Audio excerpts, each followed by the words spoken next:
Galera, o rock and roll, o rock and roll, um dos estilos mais famosos no planeta.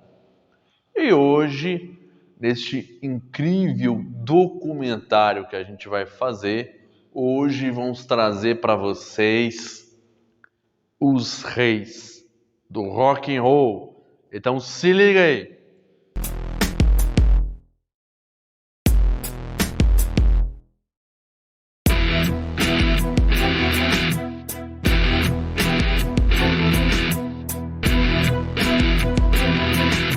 Rock and roll é impossível sem considerar três personagens icônicos do rock and roll, tá? Reis absolutos desse estilo musical tão icônico, principalmente pela contribuição que fizeram para ele. Vamos começar aqui com os reis, os The Beatles, que foi uma banda britânica de rock formada em Liverpool, na cidade noroeste da Inglaterra, que ficou famosa em todo o mundo e influenciou toda uma geração. Movimento que a imprensa britânica chamaria de Beatlemania. Os The Beatles foi formados em 1960 por quatro integrantes: John Lennon, Ringo Starr, Paul McCartney e George Harrison. A banda, que foi criada em 57, inicialmente foi formada por John Lennon e seus colegas da escola, Peter Shulton, Eric Griffin, Bill Smith e Rod Davis. Em homenagem à escola Quarry Bank School, a banda receberia o mesmo nome, The Quarrymen.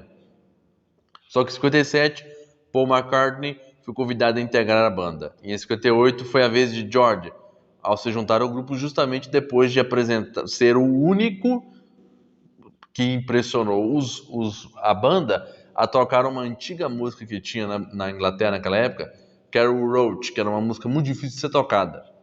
E o George Harrison tocou. Em 60 a banda mudou o nome para The Beatles. Oh yeah, I'll tell you something.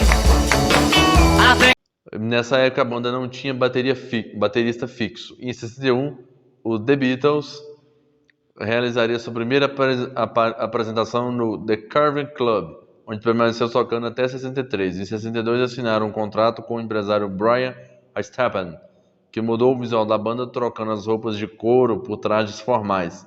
Ainda neste ano, Ringo Starr foi convidado para ser o baterista da banda. Em agosto, a banda fez a sua primeira apresentação com a formação definitiva: George, Paul, John e Ringo. A formação que marcaria a história da música do rock and roll. Em outubro de 62, com a gravação de Love Me Do, a banda participou do programa de People and Places, transmitido ao vivo pela TV Granada. No início de 63, a banda estava em todas as paradas britânicas. Em 64, a banda fez sua primeira apresentação em Nova York, assistidos por uma multidão. A Beatlemania se espalhava por vários países. Em 65, a rainha Elizabeth II, vendo a popularidade dos Beatles, os condecorou com a honra do Império Britânico, fazendo com que todos se tornassem sirs, ou seja, cavaleiros.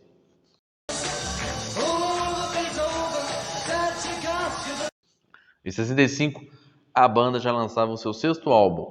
Em 66, a banda tira férias de 3 meses e em março inicia uma turnê por 5 países: Alemanha, Filipinas, Japão, Estados Unidos e Canadá. Em 67, o empresário morre e a banda entra em discórdia para escolher um novo empresário. Em 69, o grupo gravava o seu penúltimo álbum, Abbey Road, e em setembro, Lennon anuncia sua saída da banda. No dia 10 de abril de 1970, Paul anuncia para o público o fim da banda, uma semana antes do lançamento de seu primeiro álbum solo. O motivo do fim do grupo seria que ainda seria cercado de mistérios. Só que muita coisa aconteceria ainda por vir com os Beatles. Por quê? John Lennon faleceria no dia 8 de dezembro de 1980, aos 40 anos, baleado pelas costas por um fã. George Harrison faleceria no dia 29 de novembro de 2001, aos 58 anos, vítima de um câncer. Paul McCartney continua vivo aos 81 anos, fazendo shows por todo o mundo. Ringo Starr também segue fazendo shows aos 82 anos. Agora, os Beatles é o grupo de rock e de música, por assim dizer, recordistas mundiais, tendo vendidos cerca de 600 milhões de cópias, superando qualquer banda de rock na história. Continuando, entre os reis do rock, tem um camarada que a gente não pode deixar de falar nele. Afinal, eu estou falando do rei absoluto, Elvis Presley, nascido em 1985 e falecido infelizmente em 1977. Foi o cantor norte-americano considerado o maior ídolo do rock and roll mundial. Entrou para a história musical como o rei do rock. Entre suas músicas se destacavam That's Alright, Love My Tender, It's Now Over There e Kiss My Kick. Elvis Aaron Presley, nascido em Easton Tupelo, Mississippi, Estados Unidos, no dia 8 de janeiro de 1935. É filho de Vernon Presley e Gladys Presley, nascido de um parto difícil de gêmeos onde seu irmão não sobreviveria. Em 2012, em 12 de setembro de 1948, sua família mudaria para Memphis, Tennessee, onde passou sua infância. Participou do coral da igreja evangélica local, recebeu influências do blues, aprendeu a tocar guitarra e participou de concursos de música em sua cidade. De família pobre, Elvis trabalharia como lanterninha de cinema e como caminhoneiro. Em 53, concluiu seus estudos secundários. Em 54, Elvis foi contratado pelo produtor musical de Rhythm and Blues de Sam Phillips, então à procura de um cantor branco que cantasse um blues legítimo. Em 54, Elvis gravou seu primeiro disco, um compacto com músicas de That's Alright e Blue Moon of Kentucky. Suas apresentações encantavam as plateias. No dia 2 de outubro, fez sua primeira apresentação fora do seu estado, em Atlanta, Georgia. Em 55, foi contratado pela gravadora RCA Victor. Suas novas músicas Mystery Train, Baby Let's Play House logo ocuparam as paradas de sucesso. Suas apresentações nos programas de rádio e televisão fascinaram o público. Em 56, Elvis apresentou-se no programa de televisão dos irmãos Dorsey e logo seu álbum Heartbreak Hotel alcançou em um ano a marca de 9 milhões de cópias vendidas. Elvis Presley iniciou suas apresentações internacionais encantando e escandalizando as plateias com suas roupas extravagantes e sua maneira exagerada de rebolar. Em 58, foi convocado para servir o exército. No dia 14 de agosto, morreu a sua mãe, infelizmente. Em outubro, foi transferido para uma base militar dos Estados Unidos, na Alemanha, onde ficou até março de 60. De volta à sua cidade, retornou aos palcos e apresentou-se no programa The Frank Sinatra Show. O sinuoso movimento que executava com os quadris ao dançar valeu-lhe o apelido de Elvis the Pelvis.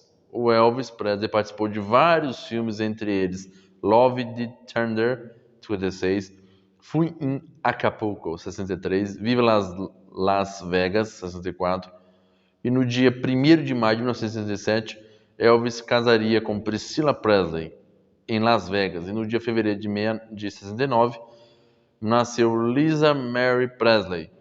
Durante os anos 70, Elvis realizou grandes shows e se apresentou em Las Vegas em várias temporadas.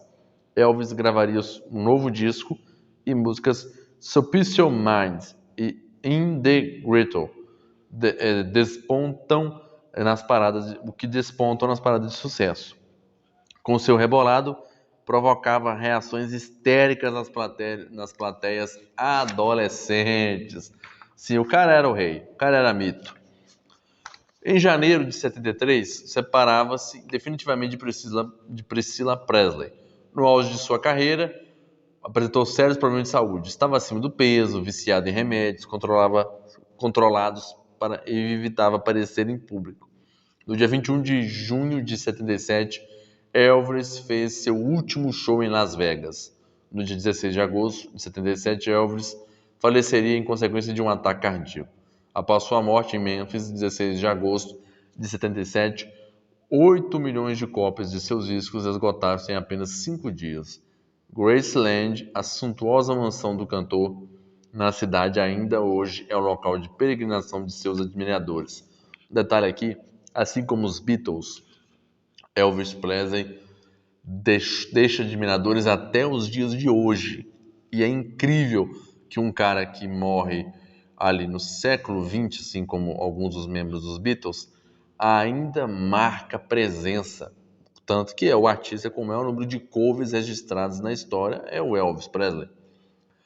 Agora, o nosso último rei em confundido rock and roll tem um nome curioso. Farrokh Bulsara nasceu em 1956 em Zanzibar, na Tanzânia, filho de Bomi e Jer Bulsara. O rapaz começou a estudar piano em Mumbai, na Índia, quando tinha apenas 7 anos.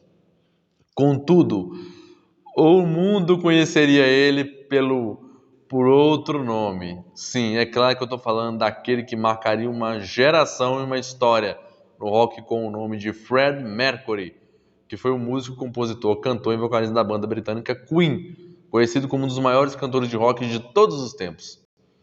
Em 64, a família de Fred Mercury migrou para Midlands, Londres, e foi na Eton Technical College and School of Art em que o jovem começou a cursar a graduação de design gráfico. A formatura aconteceu em 69 e, apesar de ter se formado em design, Fred dedicou toda a sua carreira à música. E apaixonado pela música, Fred demonstrou interesse pelo piano ainda na infância. Para além do talento musical, o cantor e compositor tinha algumas particularidades que o ajudavam na parte vocal. Ele tinha 4 dentes a mais. E reza a lenda que a largura da boca ajudava a potencializar a voz do cantor. Esses mitos que existem, né? Durante o período da gravação, o rapaz começou a cantar em uma banda chamada de Wreckage. E aí, Roger Taylor, Brian May, por sua vez, tinha uma banda chamada de Smile. E quando o vocalista da banda Smile saiu, Fred Mercury substituiu-os e decidiram que deveriam mudar o nome. Ah, mas que nome a gente bota? Pô, Smile é tão legal, Smile, né? Só que Fred fez uma coisa legal. Ele sugeriu o nome da banda ser Queen. E mais do que isso, foi ele o criador da logo do Queen. Os 2 leões representavam os signos. Assim como o câncer e as 2 fadas, o signo de Fred. Aí botaram o Q, Fred botou o Q, uma coroa dentro do Q e a fênix por cima, abracando ali a logo do Queen, criação do Fred. O último membro a ingressar no grupo foi John Deacon. Must be more than this. Que entrou para o grupo em março de 61. A banda lançou seu primeiro álbum, chamado de Queen, em 73, e no ano seguinte gravaram Queen 2. Presta atenção. Fred, nascido em 46. Roger Taylor, em 49. Brian, 47. E Deacon, 51. Ou seja, aqui a gente tinha 4 caras influenciados por grupos como os The Beatles, entre outros artistas, principalmente o The Beatles e outros, cada um com a sua influência musical particular, mas que, sim, tinham ambições de se tornarem grandiosos. E deu resultado, pois o disco que entretanto, projetou o conjunto internacionalmente foi o Sheer Heart Attack, de 74. O sucesso que se multiplicou com o lançamento de 75 de A Night at the Opera. Em meados de 80, Fred Mercury decidiu investir na sua carreira solo. Seu primeiro álbum, lançado em abril de 85, foi o Mr. Bad Guy. Um dos momentos mais emblemáticos para a banda, liderada por Fred, foi a aparição no concerto beneficente Live Aid, em 85. Um detalhe aqui é que quando eles vieram ao Brasil, tocar para 200 mil pessoas, eles ficaram impressionados que todos, tanto no Brasil quanto na Argentina, a galera cantava totalmente em inglês as músicas do Queen. Entre as músicas desse grupo de maior sucesso, temos We Are The Champions, Will The Rock You, Crazy Little, Think Care The Love, Another One Beats The Dust, Bohemian Rhapsody, Don't Stop My Now, Love of My Life, e a When to Break Free. E Under Impressions, que foi gravado inclusive com David Bowie. Uma das pessoas mais marcantes da vida do cantor foi Mary Austin, com quem teve um relacionamento amoroso que se transformaria numa amizade de longa data. Os dois se conheceram quando ela trabalhava em uma loja de roupas e ela tinha ainda 19 anos nessa época, e eles 24. Alguns meses depois de se conhecer, os dois foram viver juntos em Kensington. E em 73, Fred pediu Mary em casamento. O casamento jamais aconteceu porque em determinado momento da relação o cantor assumiu a sua bissexualidade. O relacionamento amoroso acabou, mas a amizade seguiu em frente. Freddie Mercury vivia a vida do sexo, drogas e rock and roll. Apesar de participar de festas muito animadas, seu talento como artista jamais desapareceu, se aperfeiçoando cada vez mais. Pra você ter ideia, o Freddie Mercury conquistava a plateia de tal maneira que deixava os músicos impressionados com a sua performance, pois ele tinha a plateia na mão. E quando o Queen veio ao Brasil, como eu mencionei anteriormente, em 81, reuniu 250 mil pessoas, tanto no Brasil quanto na Argentina.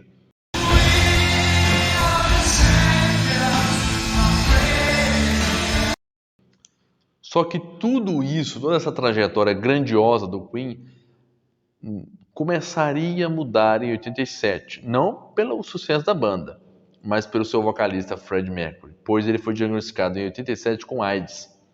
Porém, durante o tempo que estava com a doença, ele jamais divulgou à imprensa nesse período, porque queria deixar, por essa situação, a mídia naquela época ia tornar a situação muito pior.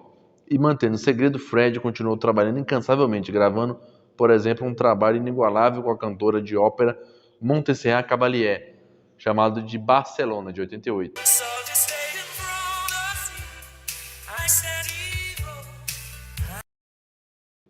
E a sua técnica vocal era tão impressionante que especialistas em 2016 buscavam compreender como ele conseguia fazer o que ele fazia, cantando.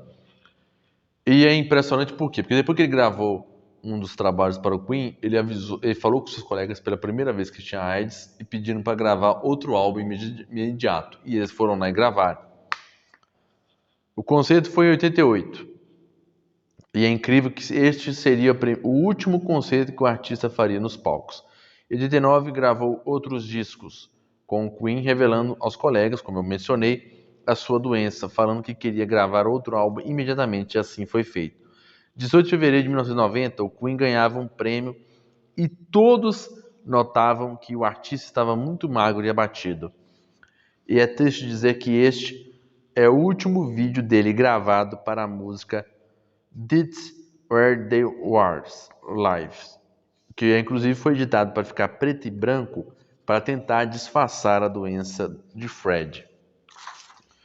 O que, apesar de discreto em relação à sua vida pessoal, no dia 23 de novembro de 1991, o cantor, que já a esta altura decidiu que não tinha mais nada o que fazer, resolveu divulgar à imprensa sobre sua doença. E exatamente 24 horas depois, no dia 24 de novembro de 1991, morria Freddie Mercury, líder do Queen, que juntos venderam 150 milhões de cópias, ficando atrás somente dos Beatles. E a última relação amorosa de Freddie foi com Jim Hutton, um cabeleireiro que ficou ao seu lado até o último dia de sua vida. O artista foi cremado e suas cinzas entregues a Mary Austin, que as enterrou em um lugar secreto e relatou que jamais falaria sobre o assunto. Em 92, aconteceu o Freddie Mercury Tribute Concert, um show que homenageava o artista, tendo participação de Guns N' Roses, David Bowie, Elton John e, claro, seus amigos do Queen. O dinheiro serviu para ajudar instituições que cuidavam de pessoas com AIDS. O lançamento em 2018 do filme Bohemian Rhapsody traz o ator Rami Malek como protagonista de Freddie Mercury. O longa-metragem recebeu, em 2019, 4 prêmios Oscar: melhor ator, melhor mixagem de som, melhor montagem e melhor edição de som. Em 2015, o Queen retornava aos palcos, se apresentando com alguns cantores como Adam Lambert. Inclusive, nessa apresentação, aparecem 2 vídeos em que Freddie cantava os sucessos Mother's Love e Why Don't You Break Free, demonstrando que o artista era a cara do Queen.